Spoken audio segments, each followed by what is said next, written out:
Welcome to Those Who Can't Do. I am your host, Andrea Forkham, and today we have one of my favorite humans, Denver Riley, is back to co-host today. Nice. Hi. What is the sign behind your head that you have there? Yeah, thank you so much for asking. So I'm not sure if it's going to be backwards. It's not. It looks good, but Great. I have questions. The word bagel is banned from use in this classroom.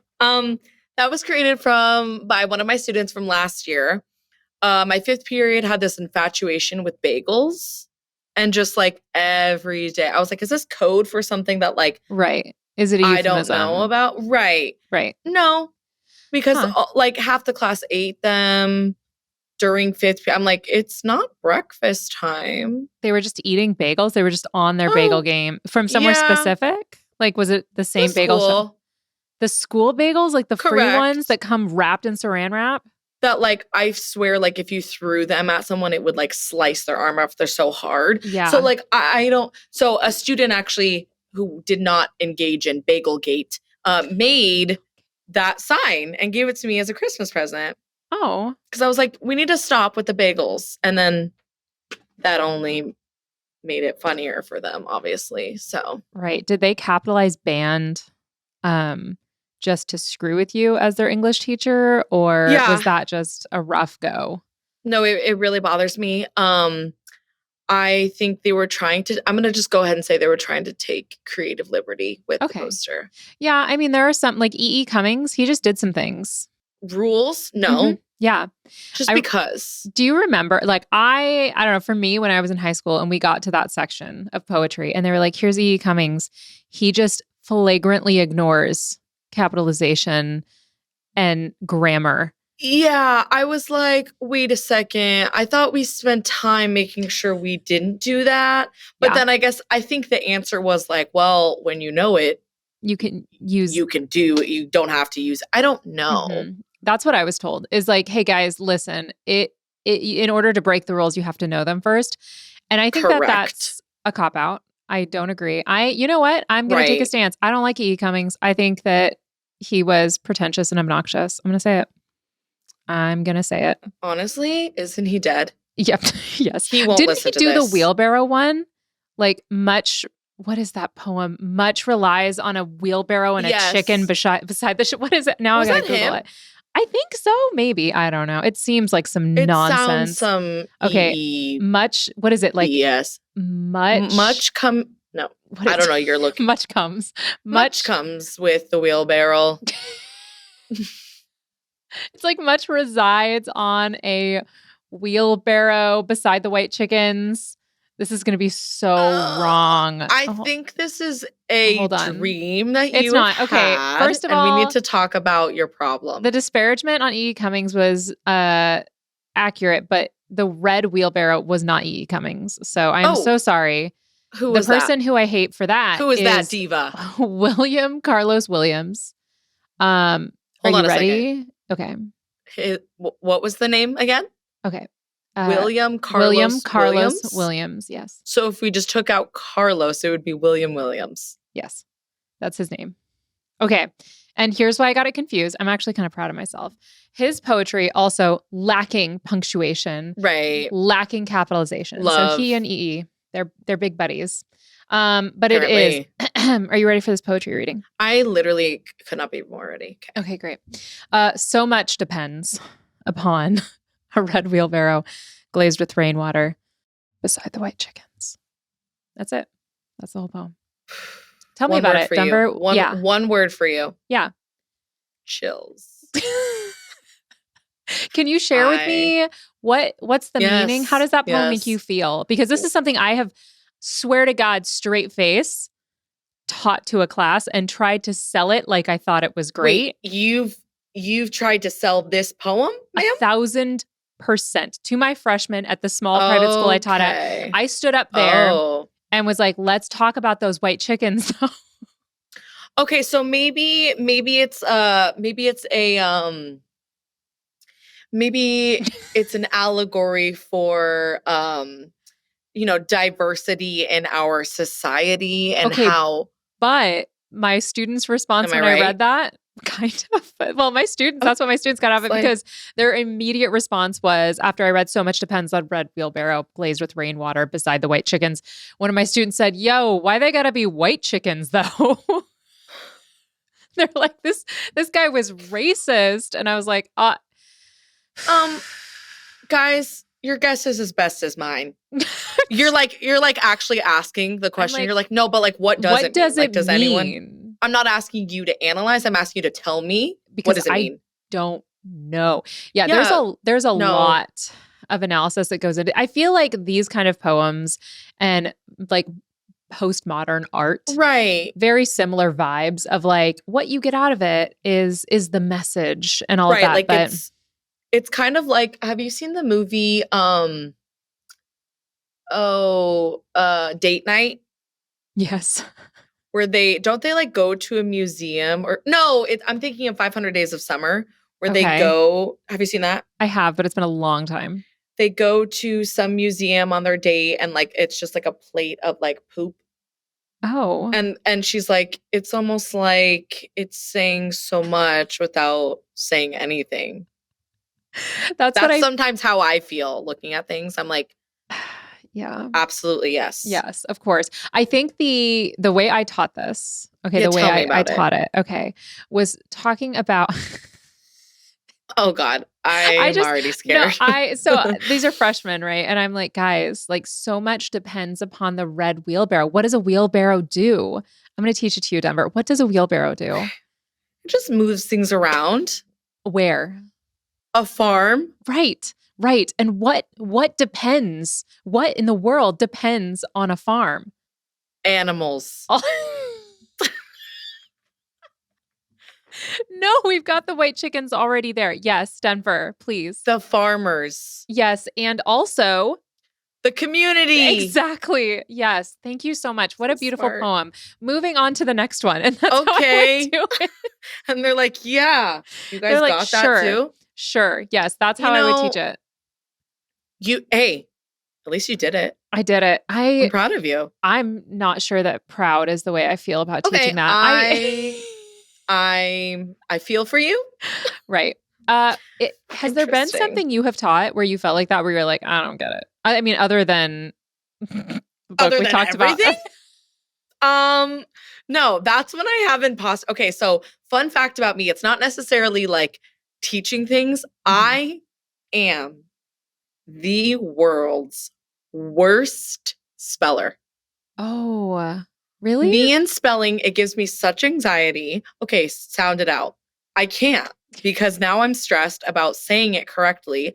I hate reading out loud. Like that gives me so much anxiety. Like I need to look into what happened to me in my past of like why that's a thing. Yeah. But so when it's like, a kid, how do you spell such as Google interesting? It. Not interesting sure. Question. I love that question. So yeah, and I think my first year teaching, all the time, I was like, I don't really think I get, like, I'm trying to think, maybe with like certain figurative language of they're like, would you consider this? And I'm like a simile or a metaphor or like simile I got, okay. Personification. Sometimes it gets a little sticky with personification, I gotta say. Personification gets a little sticky because it could be metaphor. Right. It could, it's right. Idioms kind of like mess me up that I'm like, whatever you think, trust yourself. One of the things I like to say is like, well, can you back it up with reasoning? And if they can, I'm like, share that reasoning with me. And I see if they're able to like pitch me into really being an English major is being able to BS your way through 4 years of college. 1 billion%. It's word salad BS. Yeah. That's all it is. I'm sorry to those 100%. Of you who took like STEM classes and had to get the answers right. No. We didn't have to get answers right. We just had to be like, let me tell you about that red wheelbarrow. Let me tell you about why the white chickens aren't just white chickens. And that it's actually... and then you get an A+. Systemic racism is why they're white chickens, probably. 1,000%. Yeah. 1,000%. And let's talk about men while we're at it too. The damn patriarchy and the white chickens. What I'm trying to think how we can gender this in chickens, any way. Why aren't they hens? Chickens are female. Chickens in general. What? Okay. So every time I come on this damn podcast, I question if I even have a brain. No, because roosters are chickens. Okay, chickens are like the umbrella term for both, right? So it's almost like squares and rectangles. Like squares. No. How like a square, like a rectangle is a square, but a square isn't a rectangle. Kind of like that. Sure. Or like did that make any sense? God, I'm just digging my whole female bigger chickens, of like a hen, a female chicken. Okay, an adult female. Okay, so they're all called chickens, but a hen and rooster. So excuse me for shaming you. That is so incorrect. Okay.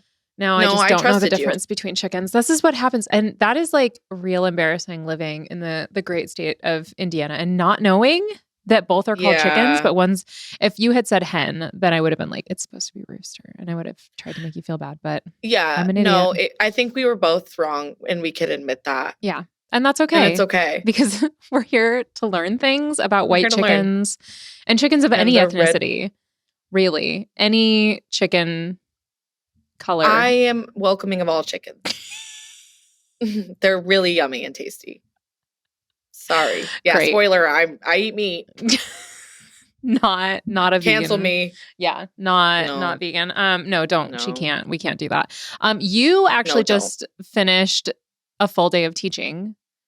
I surely did, sister. How was it? How were the children? You know what? Can I be honest? This is a safe place. Yeah, please do. They might hear it. But maybe they need to hear it. No, it's okay. They know. Okay. They know. Today was one of those days of just, I want to cry every single second. Okay. Yeah. Very overwhelming day. Just, teachers know when you're in the trenches, it's just those. I didn't go to first or second period today because I woke up extremely late, extremely exhausted. Something's happening with me. I need to go to the doctor and figure out why I'm always tired.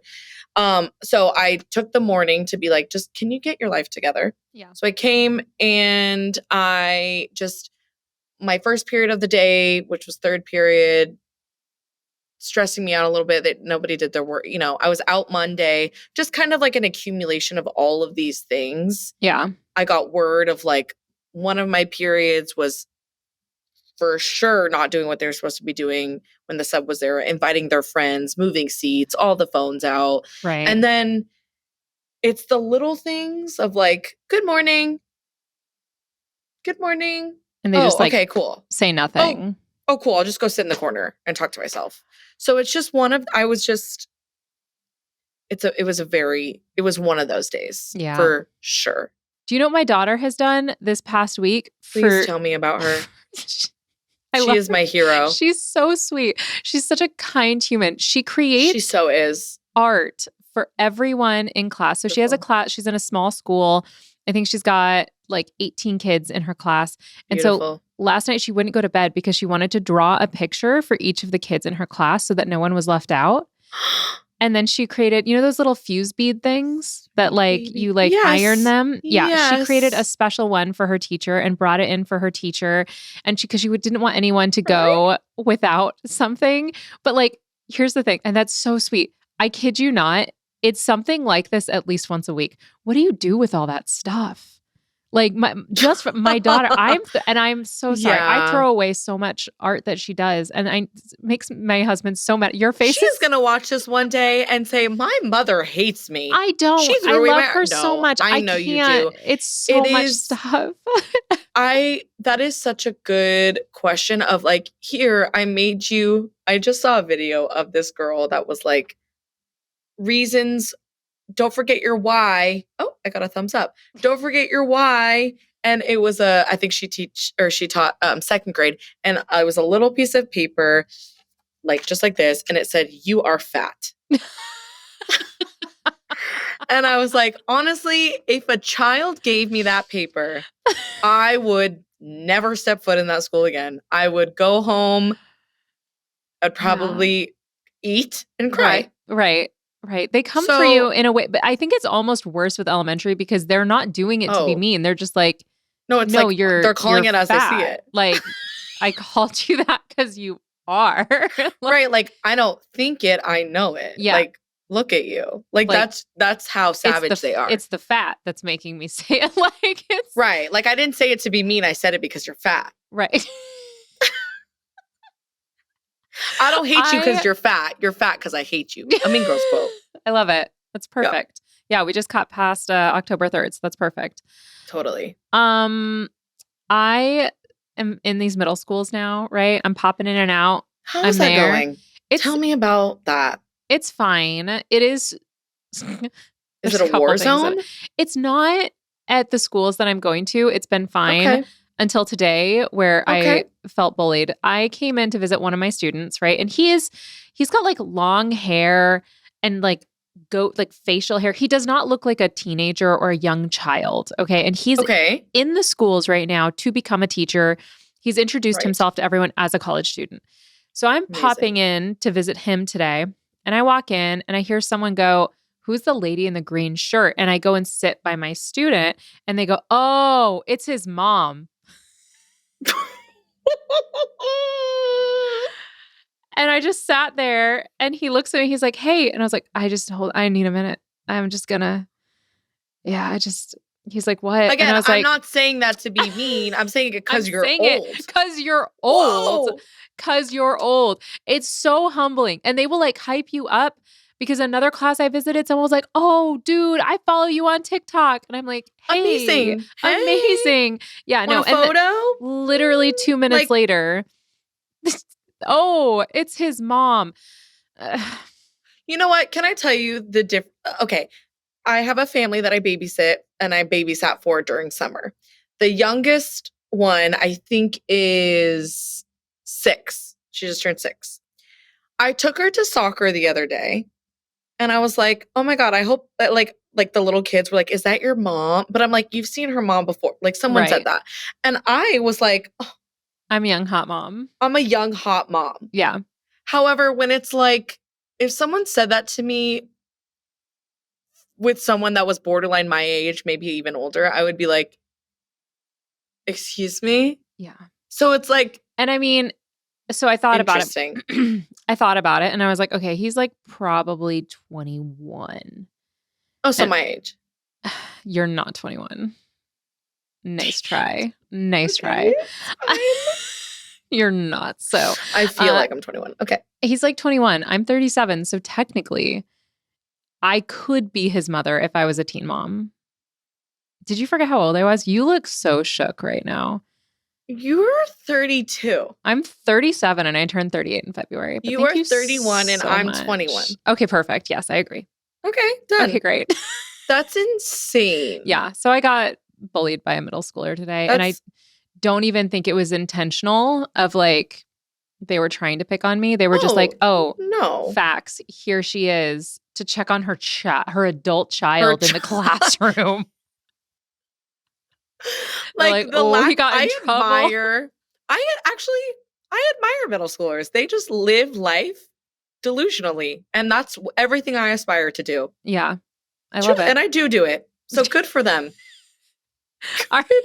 For them. All right, perfect. On that note, we're going to be right back. And then I'm going to talk to you a little bit about Love is Blind. Speaking of delusion. Okay. All right. And we're going to relate it back to education, obviously. Okay, great. Okay, great. Right. Be right back.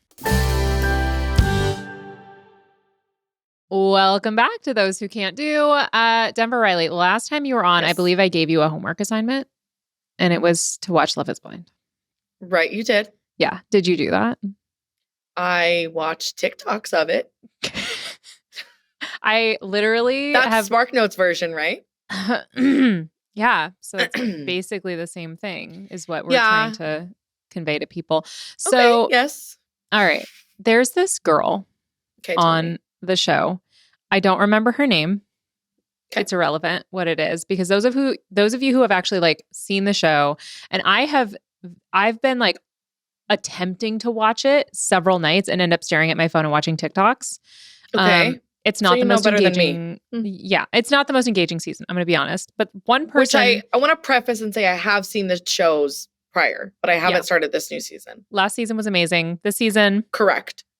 But there's this blonde on the show. Okay. And she says some stuff, Denver, that it I was trying to put a finger on why it bothers me. First of all, she says, I'm a trophy wife. I know there's all these girls out here trying to make money for themselves. That's not what I'm about. I'm obviously, look at me. Okay. So that's part of it, right? And everything I saw online, people were praising her, saying, go queen, good for you for the self-awareness. Oh, that's a read. Good for you for being self-aware. That you're so brave for being that is a read, and I love it. Okay, sorry. Does that mean like a burn? Is that what that means? Yeah, it means okay, like, thank you. I'm going to read you. Oh, yeah. Is that a new phrase? No, you can take this out, but like the gays use it. Like it's a gay, like the gays and the drag queens. Okay. Yeah. Got it. I was just out of the loop. You can keep that in, actually. Who cares? That's fine. Yeah. Learning is important. Learning is important. That's what this is about, is learning. I mean, I've learned so much today. Okay. So this girl, she also says, like, she makes comments about like how dumb she is. And like, oh my gosh, I like didn't even know that. I'm like such an idiot. Oh my gosh. And like often and frequently references her intelligence in a diminishing way. Like, I don't even think that's the right word. Like, she demeans her own intelligence as a tool to attract men who cannot. Like as a flirting mechanism? Yes. And what's the goal? Hate that. To attract these men, because obviously, why wouldn't they want a trophy wife who's hot and dumb? Do men like dumb women? Is that like a thing I didn't know about? Maybe that's why everyone hates me, because I'm so smart. Denver, that is exactly why. I've cracked the code. It's what my mom would always tell me, is like boys are just like super intimidated by a woman that's as smart and beautiful as me. And I'm like, well, let's get it. Like I'm funnier than you. So you're so scared of me because of that. Yeah. Yeah. Okay. So why is she doing these things? I would like to know. Well, and I would love to know why everyone is just fine with it on the internet. And I try not to have the hot takes on the internet. I'm far more willing to chit chat here. Totally. But it makes me so angry. And at first I was like, okay, am I mad that she doesn't want to work? No, because there's plenty of women who want to be a homemaker and a stay-at-home mom. Love it. Have no problem with it. Like, I think the best form of like celebrating feminism and all of that is that women get to choose, and that there shouldn't be shame associated with either. Absolutely. Right? So not mad at that. Do your thing, girl. Right. But pitching it as, won't I make a great trophy? I don't like trophy wife. I don't like that phrase. Trophy wife is crazy. To me, like that is moving your value from your appearance, or from like who you are as an individual, to your appearance. Plain and simple. Which there's a difference between being like, I don't know, I could see a world where you could like, I'm sure I've said that before. I'm like, I'm just tired of working. I want to be a trophy wife, and I just want to like be a dependapotomus. But like, I'm joking. That is such a like living in the area that you live in phrase, because that is 100%. A military specific term. Did you know that? I didn't. We're learning terms from different. See, that's why I know that one, because my husband. So it's actually kind of insulting. Because I'm canceled. Yeah, definitely. Okay. Not invited on base anymore. So essentially, like, you date someone in the military and you're like hot and young and fit. No. And then you get married and you become a dependapotomus. So it's like a body shaming, like off women who get married and have like you go to the Marine. Oh yeah. You go to the Marine Corps ball and you see all the young hot girls who haven't gotten married yet. And then you see the girls who, who probably have had children and had to single mother while their spouses were deployed, and have like crazy stress level. Awful. Yeah. And you just use that so casually. How do we feel about that, Denver? I have seen the Barbie movie and I support women. Actually, sometimes I don't. And I don't support men sometimes either. Like the way you put your hand over your allegiance to the Barbie movie. Pledging. And I pledge to never... Or I don't get down with body shaming. That's one thing. I'll shame someone for their behavior and the way that they treat people. I will never shame someone because of how they look or body shame at all, ever. But like, if you're a shitty person, if you're a bad person, I will be shamed. Yeah, I think that there is a lack of shame in general in the world, and I kept thinking about that. Bring back shame. I do think that like everyone's like, girl, don't be ashamed. And I'm like, no, No, you should be embarrassed if you are sitting there and you think that you're like, call your dad. Like, you guys I was just gonna say, there is obviously some psychological issues happening with this woman where it's like her defense mechanism, almost like I'm going to beat you to the punch and call myself dumb. Yes. And only value me on my looks before you do it, because I can't take it from like the whole thing of like, you can't say anything that I've already said to myself. Yeah. That's what I fear is happening. And that is so sad for her. And I feel like I did that in like middle school. I think the problem is 1,000,000%. Like, I would make fat jokes about myself. I was deeply, 90s, early 2000s, right? Britney Spears, Christina Aguilera.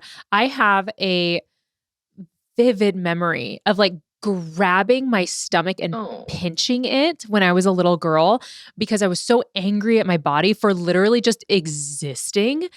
And I would be talking to people and I would like make jokes with myself at the butt of the jokes, and people would like, because it was better for them to be laughing with me because I got bullied in like early middle school and stuff. And I'm like, well, if I'm making the jokes, then like I'm in on the joke. You're not going to be able to do it. It's like that scene from The Office where Michael tries to make everybody have you not seen The Office? My God, the look on your face. Yes, okay, I have. Good. Yes, I have. All right. Of course I have. Where Michael starts talking about like how like I can't remember the specifics of the scene, but he's like insulting himself and saying, right? Isn't he trying to be like, I'm being funny, and he's like, I'm just the stupidest boss in the world, or like stuff? Yeah, exactly. And then everyone's like, no, Michael, you're not that bad. And then he goes too far and he starts crying.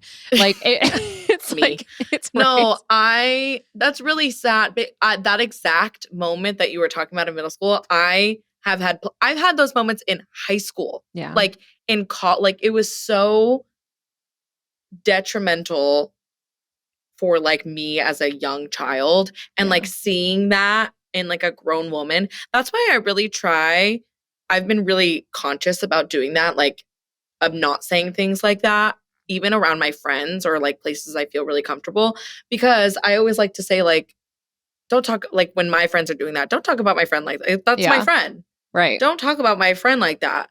And I'll say that sometimes to the students where they'll be like, oh, I'm so stupid. I'm like, don't talk about my student like that. Right. Do not. Right.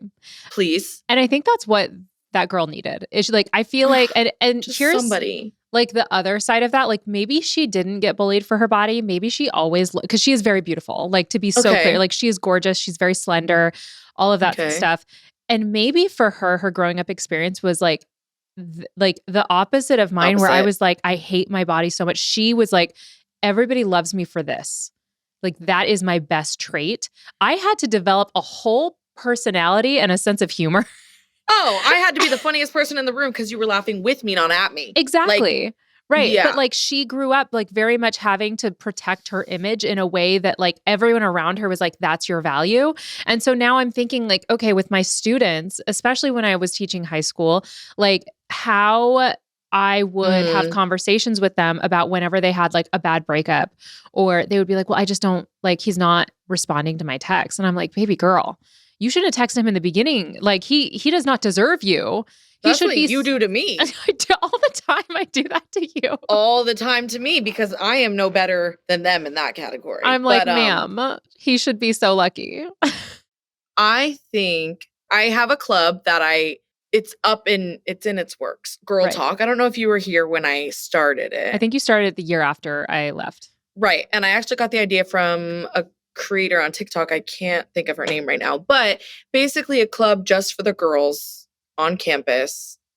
There's no like positivity for these young women who are probably trapped in their mind because of these comments or the pressures that they feel, or just everything that we just talked about, because that's going to trickle into like adulthood. So we need something to like break the cycle, especially like young girls are so impressionable. It's as we just discussed, like it's a lot. Yeah. And for even the young men, like the young boys here, of like, you need to know what it means to abdicate for a woman. You need to know what it means, like when you call your friend the B word, if she's like, but then, or the value that they place, that their only worth is like, I'm just not pretty enough. Like, oh, she's so much prettier than me. Of like, girlfriend, no. Right. We can't the tell comments, ourselves that. Like the comments like, good thing you're pretty, which I've been guilty of saying that to someone like, oh, you're so pretty. Like, right. You know, and not intending to like place value on that above other things or whatever. But I mean, you figure like, honestly, like I've seen a lot of stuff about pretty privilege lately on TikTok and all of that. And I feel like people who are very beautiful have such a specific experience that like the rest of us can't really understand. Oh my God. So hard for us to empathize, right? Because it's like, but you're pretty. Like, and right. If they lip sync a song on TikTok, they can go viral because they're gorgeous. Just being hot, right? 100%. And like I have to make up or I have to create some sort of narrative storytelling, be funny and witty and do it at the right pacing and time. Like if I lip sync, that thing is going to bomb. Trust me, I've done it. Like it has to be super funny. Right. But if it's just a song, no, absolutely not. I think that's it, like summarizing all of that. That's how I always felt growing up with like all of my friends were slender and like beautiful and tall and abs and like gorgeous. Like I just was never that. I've always been curvier. I've had not the clearest skin. My hair was coarse and thicker than everybody else. And I had to, again, develop a whole other mask of like, I'm worthy too, because I'm so funny. Right. But I'm funny. Hey, but I'm funny. Right. She might be hot, but I'm funny. Right. But you know what?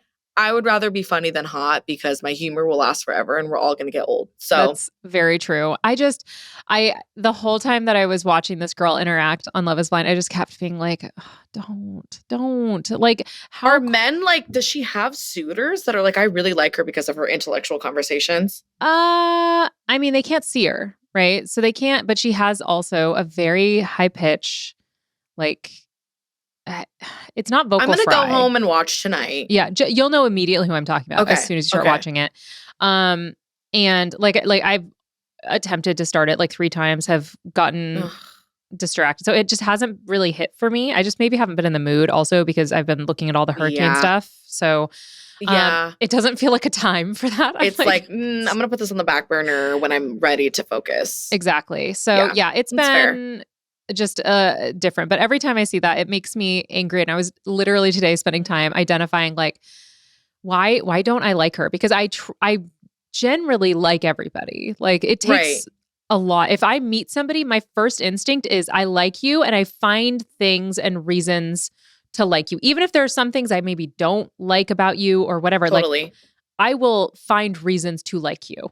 Yeah. And for her, I'm like, I love people. I really do. Like I love, but it is always interesting when you run into one of those people that you're like, I don't know what it is, but you're just not it. You know what though? I don't love people. I love person, if that makes sense. Like I don't like large groups of people all at the same time, but I love individuals and I love like hanging out and having like that individual, like our 1,000% group of teacher besties, love.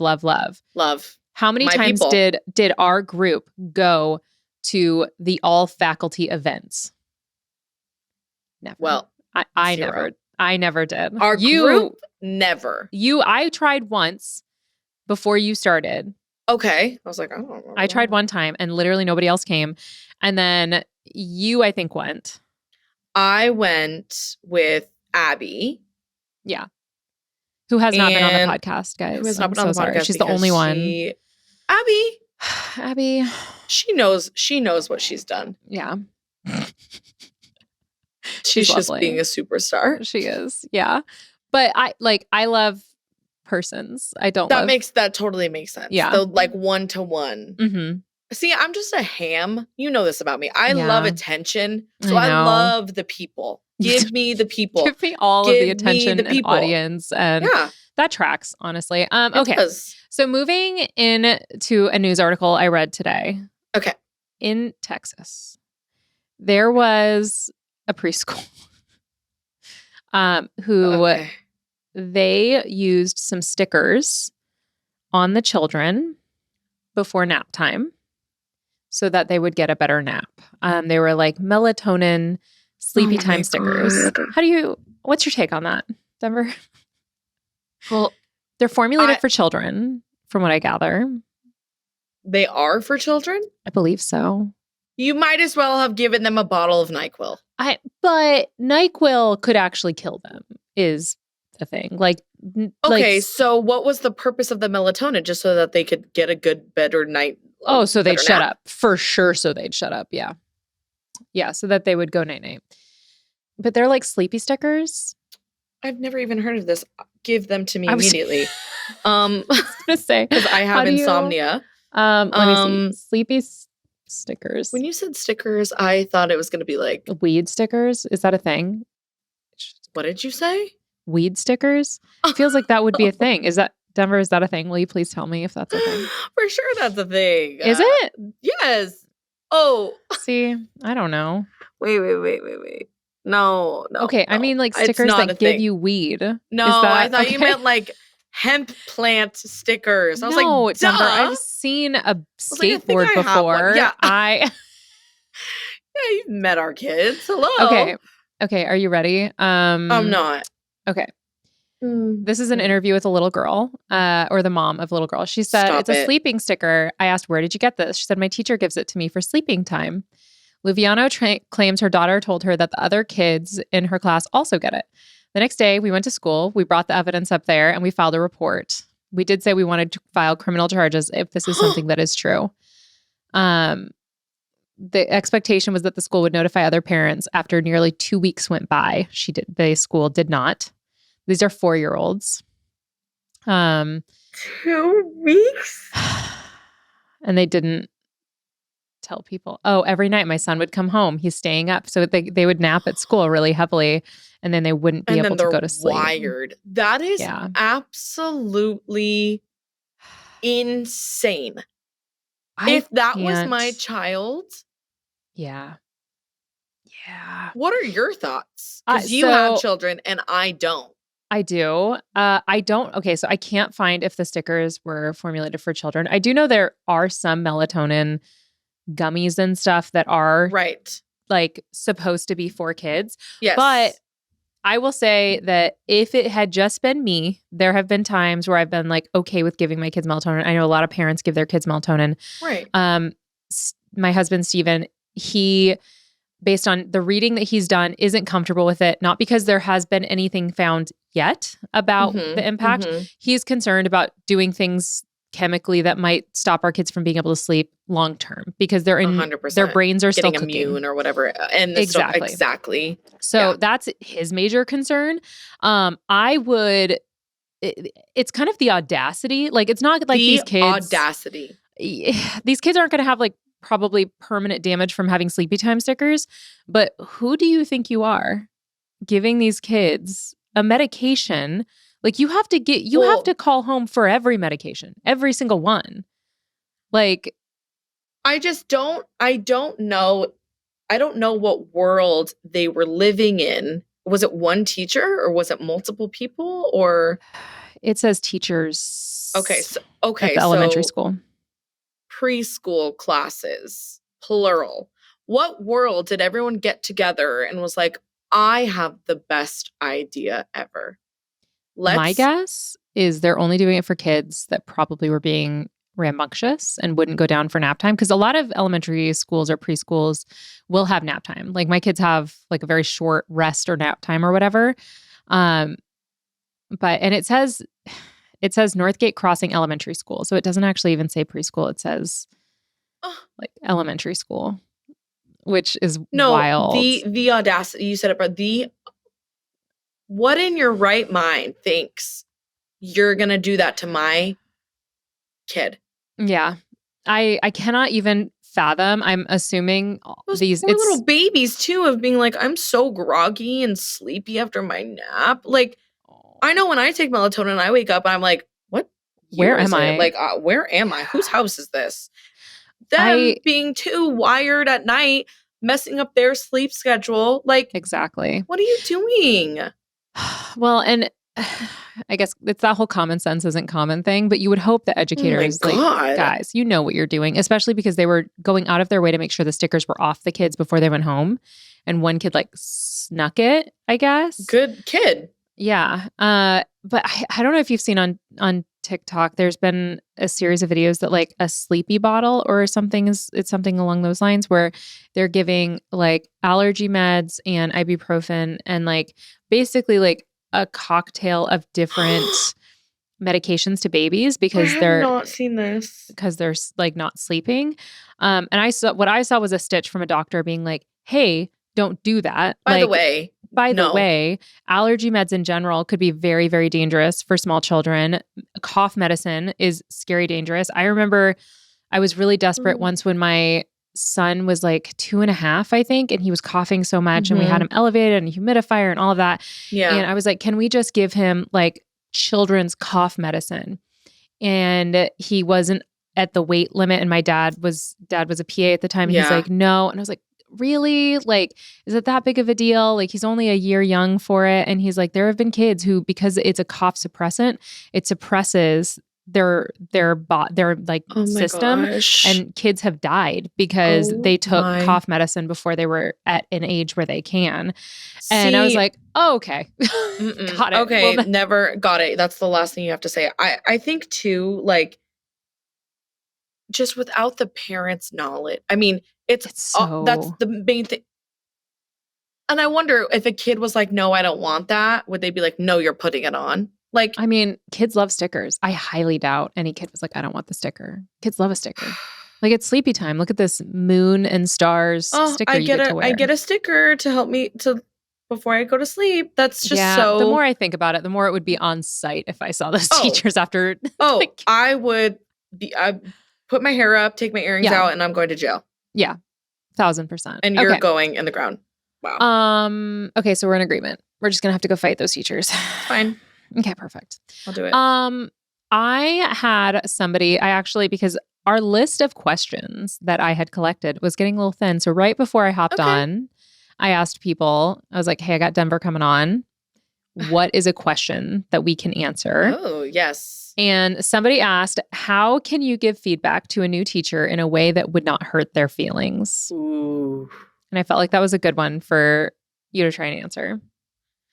Ooh, okay. This is a good one because as someone who gets their feelings hurt a lot, secretly, I'm very emotional. You know this. I'm very sensitive. I'm very emotional. However, I had to learn pretty quickly that any feedback I'm getting, hopefully, is constructive. But giving the feedback, that's such a hard question.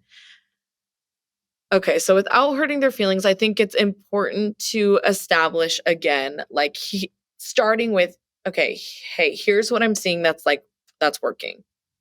Good job. Kind of like the sandwich. Yeah. Yeah. This was really good. I think next time I want you to, is this someone being observed or it's I think this first year teacher? I think this is somebody who is working with someone who they have authority over, kind of. So probably a mentor kind of a relationship. So instead of an accusatory way, I think it goes any way that you're trying to give anyone something without hurting their feelings. This is not accusatory. It's not anything to do with you. This is what I'm noticing. And I think sometimes new teachers do need the very straightforward of this just did not work. Yeah. How can we fix it for next time? Yeah. Because knowing first year teaching is really all trial and error. That's the number one way you think, or you have to get through your head. It's trial and error. And my biggest concern was well, those kids are I feel bad. They're guinea pigs. Someone told me they are. Yeah. Yes. They're just the bunch that are the guinea pigs. Yeah. And sorry about it. You can't change it because it already happened and it's not going to get immediately fixed, but only fix the things. So if it's a classroom management thing, the reality of you got to get that together. You have to get that together of a straightforward, this is what's going to happen if not. Right. So don't panic, but tomorrow we're going to try this. And if it doesn't work, we're going to try something else.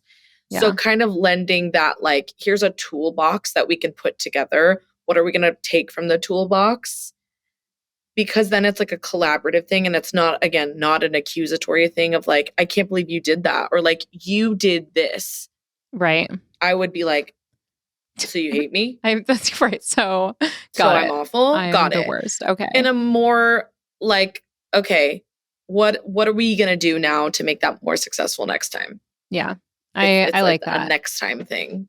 Yeah. I think another part of it that I would always try and go for as well is allowing them, like being like, hey, how'd that go? Through your eyes, how'd that go? Because I feel like for me, it's very empowering for me to be the one that says like, it did not go well. Like I see it. 1,000,000,000%. Like I see that. And then to ask like, okay, do you have any ideas of how you can adjust for next time? So again, giving them the empowerment of like, I identify this is not good. Here's what I can do next time. That way you're not telling them something that they already know. Cause that's harder, I feel like, to take. Especially again, if you know it was bad and they just reaffirm it and you're like, yeah, I know. Yeah. Thank you so much for piling on. Yeah. And sometimes I will open up myself to, it is in so many ways, teaching college, teaching future teachers is a dream. One of the ways it is not a dream is that they are very critical of teaching strategies because you are teaching them teaching strategies. Uh-huh. And so if you slip up once, if you would lecture for longer than the time that you say that you should be lecturing, they're not about it. You know, they're going to call you out on it, which is really, it keeps me on my toes. But also sometimes that's like, so sometimes if I notice I'm doing something that I'm like, oh, this is not great teaching, I might stop and be like, okay, guys, I'm losing some of you. Why do you think that is? And I invite them to tell me. Love that. To like identify like, okay, you've been talking at us for 20 minutes. Right. That's too long. I'm checked out. Like, yeah. I'm like, perfect. Got it. Let's change into something else. Who's got an idea of how we can shift this? I still have to talk to you guys about these 3 things. How can we do it different? Right. And can kind of do it that way. And when you're working with like a mentee, you can probably do a lot of that same stuff of like, hey, that wasn't great. What do you think we can do to change it? Right.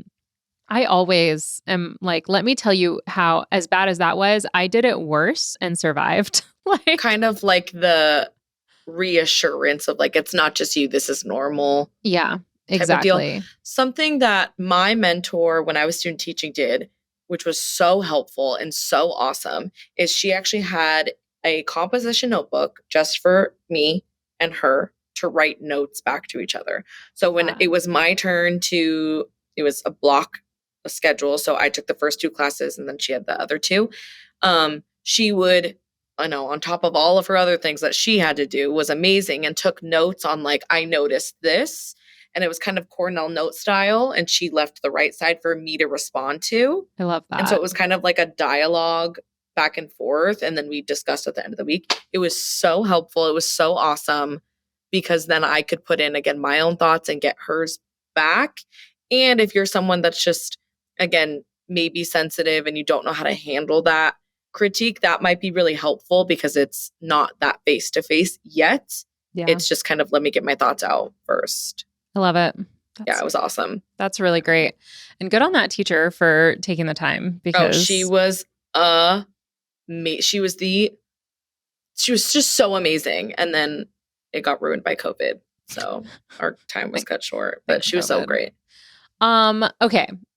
I asked some people what students were up to this week. And one of the things I can't wait to hear that happened this last week is a girl had her backpack searched. I don't know what the specific reason was for that, but unfortunately they did in fact find a vibrator and some lubricant. That is not what I thought was going to come out of your mouth. Not drugs. Not drugs. Oh. So yeah, I want to know, why was her backpack searched? I don't know. I don't know if it was. Yes. Okay. What's that? I want to know what that conversation is like after to the discovery of said items in the backpack.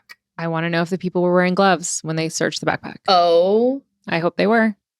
I hope they were. I hope for them they were. Did they give it back? Do they just slide it across do the you desk? give that back? Do you just like take it out and you're like, what is this? And it's like flaring around. This belongs to you. It accidentally goes off. You're like, oh no. No. I didn't want that. Who holds it? Like who holds it in the meantime? While you're waiting for parents to come. Is it in a desk? Is it in a desk? Then are you documenting that this is not mine? Are you keeping it? I'm holding it for a friend. Because if you hide it, it looks like you're like when you hand it back, how are you handing it? Where are you holding it to hand it back?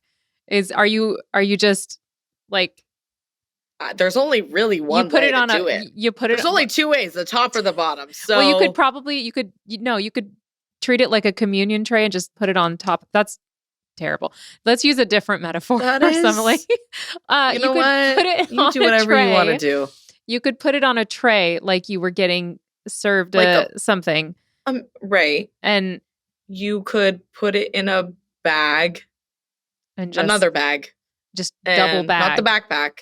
Double wrap it. Double wrap it. All right. This has gone off the rails. Denver.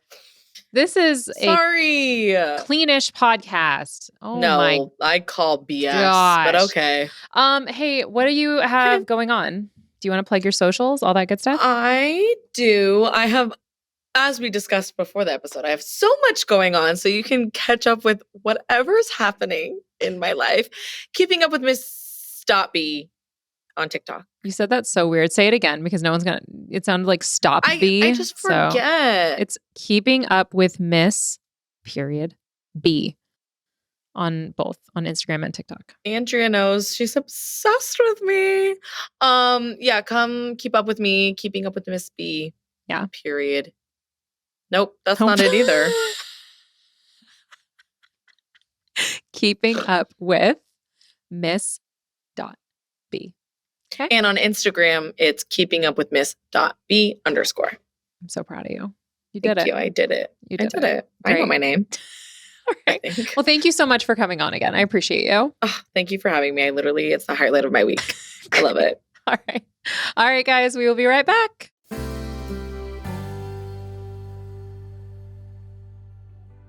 Welcome back to Those Who Can't Do.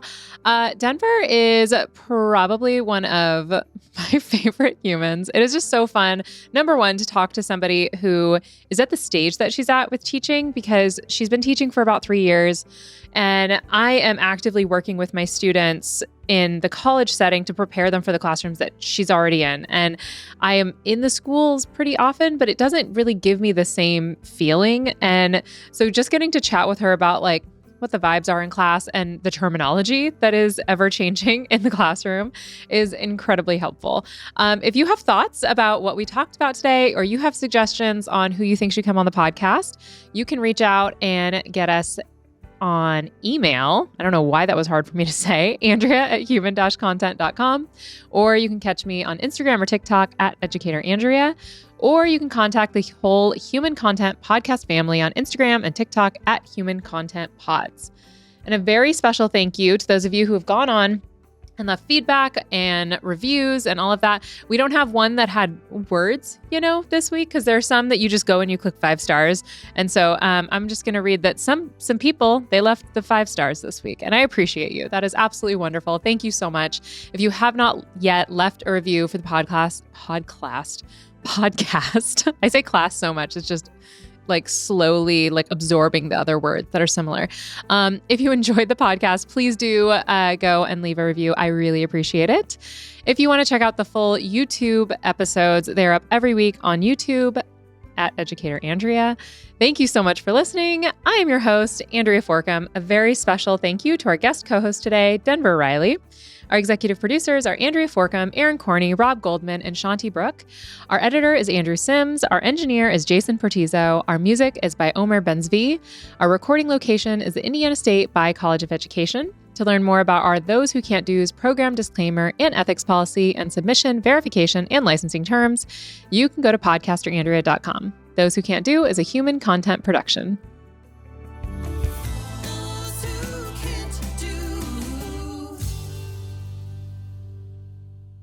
Thank you so much for watching. If you're like me and you're thinking, gosh, I really need more of those who can't do in my life, you can start your binging right now by clicking on that playlist button right over there.